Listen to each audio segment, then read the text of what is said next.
नागपूरच्या वाठोडा परिसरात स्पाच्या नावाखाली अनैतिक देहव्यापार सुरू असल्याचा संशयातून पोलिसांची मोठी कार्यवाही. गुन्हे शाखा युनिट क्रमांक 4च्या पथकाने वाठोडा परिसरातील एक्झोटिका स्पा येथे छापा टाकला. पोलिसांच्या माहितीनुसार जय जलाराम नगर गोपालकृष्ण लॉन समोर माता मंदिराच्या बाजूला असलेल्या या स्पावर पंचासमक्ष कारवाई करण्यात आली.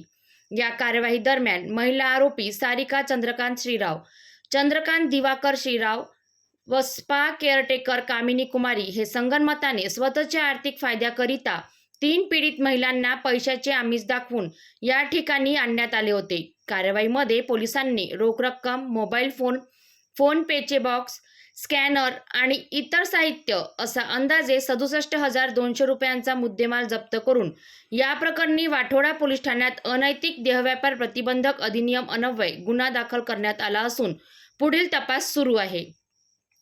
मात्र स्पाच्या नावाखाली नेमकं काय सुरू होतं, या प्रकरणामागे आणखी कोणाचा सहभाग आहे का, या सर्व प्रश्नांची उत्तरं आता पोलिसांच्या तपासातूनच समोर येणार आहेत.